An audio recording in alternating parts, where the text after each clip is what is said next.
Hello friends, today we are going to discuss the poem titled as On Killing a Tree written by Giv Patel.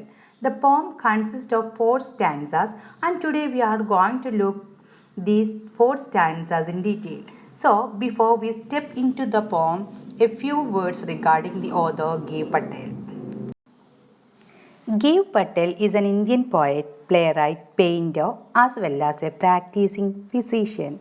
He belongs to a group of writers who have subscribed themselves to the Green Movement, which is involved in an effort to protect the environment.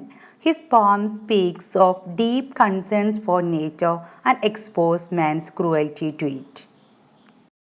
Famous Indian English റൈറ്ററായ ഗീവ് പട്ടേൽ ഒരു ഡോക്ടറും പ്രശസ്തനായ ഒരു പെയിൻറ്ററും കൂടിയാണ്. മനുഷ്യൻ്റെ പ്രകൃതിയോടുള്ള ക്രൂരതകൾക്കെതിരെ ശബ്ദമുയർത്തുന്നവയാണ് അദ്ദേഹത്തിൻ്റെ മിക്ക കവിതകളും. പ്രകൃതിയെ സംരക്ഷിക്കുക എന്ന ലക്ഷ്യത്തോടെ എഴുതുന്ന കുറച്ച് റൈറ്റേഴ്സിൻ്റെ സംഘടനയായ ഗ്രീൻ മൂവ്മെൻറ്റിൽ അദ്ദേഹം ബിലോങ് ചെയ്യുന്നു. Patel is considered to be the poet of the body, since the human body is a recurrent theme in a majority of his poems. Human ബോഡിയുടെ നശ്വരത, അതിൻ്റെ വീക്ക്നെസ്, അബ്സേർഡിറ്റി എന്നിവയെല്ലാം പട്ടേലിൻ്റെ കവിതകളിലെ മറ്റൊരു തീമാണ്. അതുകൊണ്ട് തന്നെ അദ്ദേഹത്തെ പോയറ്റ് ഓഫ് ബോഡി എന്ന പേരിൽ അറിയപ്പെടുന്നു. കൂടാതെ പോസ്റ്റ് ഇൻഡിപെൻഡൻറ്റ് ഇന്ത്യയിൽ ഇപ്പോഴും നിലനിൽക്കുന്ന അസമത്വങ്ങൾക്കും കലാപങ്ങൾക്കും എതിരെയുള്ള നിലപാടുകൾ പട്ടേൽ തൻ്റെ കവിതകളിലൂടെ പ്രകടമാക്കാറുണ്ട്. So, if you look at this poem, the poem is all about man's cruelty to the nature.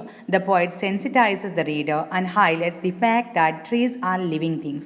He equates trees with humans to convey that trees should not be cut because destroying trees is just like killing a human being. A tree does not die by merely cutting because it regrows from where it is cut. If it has to be destroyed, then it has to be uprooted. Throughout this poem, the poet ironically conveys a profound message to the readers on saving trees. He ironically conveys a message that we should not cut trees. He says that trees are living beings, just like human beings or any other form of life. Here, the poet has described various effective steps to completely kill or destroy a tree. But he is truly trying to stop the killing of trees by sensitizing people toward the importance of trees in our life by the effective use of irony in the poem. പ്രകൃതിയോടുള്ള മനുഷ്യൻ്റെ ക്രൂരതയാണ് on killing A tree എന്ന കവിതയിലെ main theme. ഒരു മരത്തെ അതിൻ്റെ വേരിൽ നിന്ന് തന്നെ കൊല്ലുന്നത് എങ്ങനെയാണ് എന്ന് പരിഹാസ രൂപത്തിൽ അവതരിപ്പിക്കുകയാണ് പോയറ്റ് ഇവിടെ ചെയ്യുന്നത്. വേര് മുതൽ നശിപ്പിച്ചില്ലെങ്കിൽ മരങ്ങൾ വീണ്ടും തളിർക്കാൻ ഇടയാവുമെന്ന് അദ്ദേഹം പറയുന്നു.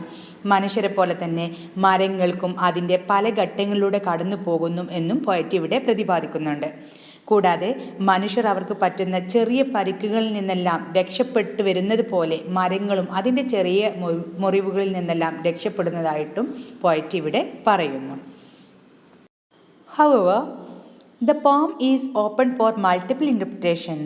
It seems to speak of persistence. If we want to eradicate a problem, the source of the problem needs to be removed for its total eradication. പ്രകൃതിയോടുള്ള മനുഷ്യൻ്റെ ക്രൂരകൃത്യങ്ങൾ ഹാസ്യരൂപത്തിൽ അവതരിപ്പിക്കുന്നതോടൊപ്പം മറ്റൊരു വ്യാഖ്യാനവും ഈ ഒരു പോയറ്റ് ഇവിടെ നൽകുന്നുണ്ട്. ഏതൊരു പ്രശ്നവും നമുക്ക് സോൾവ് ചെയ്യണമെങ്കിൽ അതിൻ്റെ സോഴ്സ് കണ്ടെത്തിയിട്ട് അതിനെ ഇല്ലാതാക്കിയെങ്കിൽ മാത്രമേ ആ പ്രശ്നം പൂർണ്ണമായിട്ടും പരിഹരിക്കാൻ കഴിയുകയുള്ളൂ എന്നും പോയറ്റ് ഇവിടെ സൂചിപ്പിക്കുന്നു. So, now let us move on the first stanza. So the first stanza is all about how a tree grows within this earth. The step-by-step slow procedures of its growth mentioned in the very first stanza. It takes much time to kill a tree, not a simple jab of the knife will do it. It has grown slowly, consuming the earth, rising out of it, feeding upon its crust, absorbing years of sunlight, air, water, and out of its leprous hide sprouting leaves. Here, the poet tells us that killing a tree is not easy. It is time consuming. A simple cut does not destroy a tree. A tree grows gradually. It is rooted in the soil. A plant takes nutrients from the soil to grow into a big tree. The tree is firmly bound with the soil. It takes in sunlight, water, and air to grow into a strong trunk and have numerous leaves. ഇവിടെ പോയിട്ട് പറയുകയാണ് it takes much time to kill a tree. അതായത് ഒരു മരത്തെ നമുക്ക് കൊല്ലണമെങ്കിൽ ധാരാളം സമയം വേണം. Not a simple jab of the knife will do it. Jab here means sudden heat or blow ആണ് കേട്ടോ. അപ്പോൾ not a simple jab of the knife will do it. നിങ്ങൾ ഒരു നൈഫ് എടുത്ത് ഒരു കത്തി എടുത്ത് ജസ്റ്റ് ഒന്ന് ഒരു കുത്തു കൊടുത്താലൊന്നും ഒരു ട്രീയെ നശിപ്പിക്കാൻ നിങ്ങൾക്ക് കഴിയില്ല. കാരണം it has grown slowly consuming the earth. ഇത് വളരെ പതുക്കെയാണ് ഭൂമിയിൽ വളർന്ന് വന്നത്. Rising out of it, feeding upon its crust, absorbing ace of sunlight, air, water and out of its leprous side. Leprous means disfigured ആയിട്ടുള്ള റിസംബ്ലിങ് ലെപ്രസി ബാധിച്ചതുപോലെയുള്ള ആ ബാർക്കില്ലേ, ആ സ്കിൻ. ഹൈഡ് ഹിയർ മീൻസ് സ്കിന്നാണ്. മരത്തിൻ്റെ ട്രീയുടെ ആ പുറം ഭാഗത്തെയാണ് ഇവിടെ മീൻ ചെയ്യുന്നത്. അപ്പോൾ അതിൽ നിന്നെല്ലാം മരത്തൊലിയിൽ നിന്നെല്ലാം ഇലകൾ പുറത്ത് വന്ന് ഒരുപാട് വർഷങ്ങളോളം സൂര്യപ്രകാശവും വായുവും ജലവും എല്ലാം വലിച്ചെടുത്തുകൊണ്ടാണ് ഒരു മരം ഇന്ന് നമ്മൾ കാണുന്ന ഈ രൂപത്തിലേക്ക് വളർന്ന് വലുതായത്. അതുകൊണ്ട് തന്നെ it's not a simple jab of the knife will do it. നിങ്ങൾ ഒരു കത്തിയെടുത്ത് ജസ്റ്റ് ഒന്ന് കുത്തിയാലൊന്നും ഒരു ട്രീയെ നിങ്ങൾക്ക് നശിപ്പിക്കാൻ കഴിയില്ല. Okay, moving on to the second stanza. It's about how a tree has got its capacity to regrow. So, hack can chop, but this alone won't do it. Not so much pain will do it. The bleeding bark will heal, and from close to the ground will rise curled green twigs, miniature boughs, which, if unchecked, will expand again to form a size. The poet says that hack of a knife or chopping of a bough is not sufficient to bring a tree down. These jabs may inflict pain on the trees, but the pain is not enough to kill it. The bleeding bark will heal with time, new green twigs will grow again, and boughs chopped off will be replaced by new boughs. It will grow into their former size. Here, hack means to cut into pieces in a rough and violent way, and chop means to cut something into a smaller pieces. So, hack and chop, but this alone won't do it. Here, humans cut and chop the bark of trees into many pieces, but that is not sufficient to destroy a tree. ഒരു വൃക്ഷത്തെ കൊല്ലാൻ നമുക്കതിനെ മുറിച്ച് കഷ്ണങ്ങളാക്കിയാൽ മാത്രം പോരാ എന്നാണ് ഇവിടെ പോയിട്ട് പറയുന്നത്. Not so much pain will do it. Maybe it can cause some pain to the tree, but it will not. കാരണം നിങ്ങളൊരു മരത്തെ വെട്ടുകയോ ജസ്റ്റ് ഒരു മുറിക്കുകയോ ചെയ്താലൊന്നും ഒരു മരത്തെ നിങ്ങൾക്ക് നശിപ്പിക്കാൻ കഴിയില്ല. കാരണം അതിന് കുറച്ച് ഇത്രയും വേദന മതിയാകുന്നില്ല ഒരു മരത്തെ കൊല്ലണമെങ്കിൽ. The bleeding bark will heal. So again, he is comparing the tree with a human being. Otherwise, the tree can never bleed. Bleeding only happens with the living things. ഇവിടെ പോയിട്ട് പറയുകയാണ്, ഒരു മരത്തെ മുറിച്ചാൽ ആ മുറിവിറ്റ ബ്ലീഡിംഗ് ബാർക്ക് അത് ഉണങ്ങുകയും അവിടെ നിന്ന് ഇലകളുള്ള ചില്ലകൾ പൊട്ടി വളരുകയും ചെയ്യും. ഈ ചെറു ചില്ലകൾ ക്രമേണ വളർന്ന് വലുതായിട്ട് അതിൻ്റെ പൂർവ്വസ്ഥിതി തന്നെ പ്രാപിക്കുകയും ചെയ്യുന്നു. എന്താണ്, tree have a great resiliatory power. അതിൻ്റെ ആ അതായത് മരങ്ങളുടെ ആ തിരിച്ചു വരാനുള്ള ആ ഒരു പവറിനെയാണ് ഇവിടെ കവി in the third stanza he tells us how to uproot a tree completely. Look, no, the root is to be pulled out of the anchoring earth. It is to be roped, tied and pulled out, snapped out or pulled out entirely out from the earth curve, and the strength of the tree exposed, the source white and wet, the most sensitive, hidden for years inside the earth. The poet says that in order to kill the tree, it has to be uprooted. One has to separate the tree from the earth which supports it. The root of the tree binds the trees with the soil in the pit of the earth. From the most sensitive and hidden part of the trees, the root have to be detached. The roots are white in color and are damp. ഈ ഒരു സ്റ്റാൻസയിൽ എങ്ങനെ ഒരു മരത്തെ പൂർണ്ണമായിട്ടും ഇല്ലാതാക്കാം എന്ന് പോയിട്ട് നമുക്ക് പറഞ്ഞു തരികയാണ്. മരത്തിനെ കൊല്ലണമെങ്കിൽ ഒരു വെട്ട് മാത്രം പോരാ എന്ന് നേരത്തെ പറഞ്ഞു.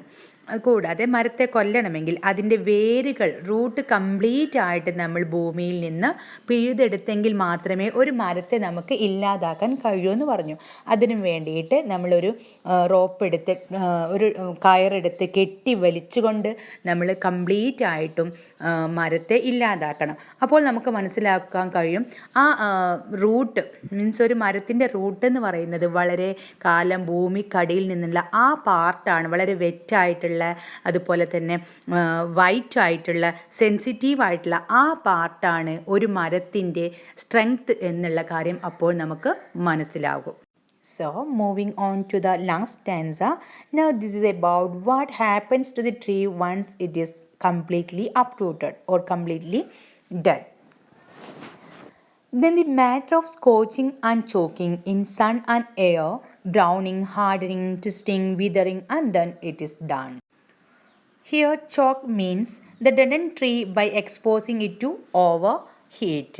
Scorching and choking here means the dying up of the tree after being uprooted. The scorching means burning at a high intensity. Withering means waning or fading from life. Once the tree has been uprooted, then gradually it withers and dries up with the action of heat and wind. The trunk will become brown, twist and will harden.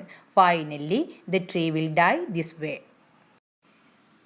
At last പോയിട്ട് ഇവിടെ പറയുകയാണ്, ഇങ്ങനെ നമ്മളൊരു മരത്തെ നശിപ്പിച്ചു കഴിഞ്ഞാൽ പിന്നീട് നമ്മൾ അതിനെ വെയിലത്തിട്ടെല്ലാം ഉണക്കി അതിന് ശ്വാസം മുട്ടിക്കുകയാണ് ചെയ്യുന്നത്. അങ്ങനെ അതായത് നമ്മൾ എന്തിനു വേണ്ടിയിട്ടാണ് നമ്മൾ അതിൻ്റെ ജലാംശം എല്ലാം വറ്റിച്ച് നമ്മൾ ഏത് രൂപത്തിലേക്ക് ഇപ്പോൾ ഫർണിച്ചറൊക്കെ ഉണ്ടാക്കാൻ പല രൂപത്തിലേക്ക് പല ഷേപ്പിലേക്ക് നമ്മൾ ഫർണിച്ചർ ഉണ്ടാക്കാൻ വേണ്ടിയിട്ട് അതിനെ ഹാർഡൻ ചെയ്യിക്കാൻ വേണ്ടിയിട്ട് നമ്മളതിനെ വെയിലത്തിട്ടെല്ലാം ഉണക്കുന്നു. അതുകൊണ്ട് തന്നെ അത് ബ്രൗൺ കളറാകുന്നു, ഹാർഡൻ ചെയ്യുന്നത്, ട്വിസ്റ്റിങ് ആൻഡ് വിതറിങ് കൂടെ ആ മരം എന്നുള്ള ആ ട്രീൻ്റെ ഷേപ്പെല്ലാം മാറിയിട്ട് ട്രീനെ കംപ്ലീറ്റ് ആയിട്ട് നമ്മൾ നശിപ്പിക്കുകയാണ് ഇവിടെ ചെയ്യുന്നത്. And then it is done. അങ്ങനെ അവസാനം നമ്മൾ അതിനെന്താണ് ആ ട്രീ എന്നുള്ള സംഭവം തന്നെ ഇല്ലാതായിട്ട് മാറുകയാണ് ചെയ്യുന്നത്. പകരം അത് മറ്റ് പല രൂപം പ്രാപിക്കുകയാണ് ഇവിടെ ചെയ്യുന്നത്. Okay. Here the poet equates trees with the humans to convey that trees should not be cut because destroying trees is just like killing a human being. The language of the poem is simple. It appeals to us easily. It's a timely poem that speaks against the mindless deforestation that is going on today. So that's the poem in general, and I hope that you have understood the poem. Thank you all and have a good day.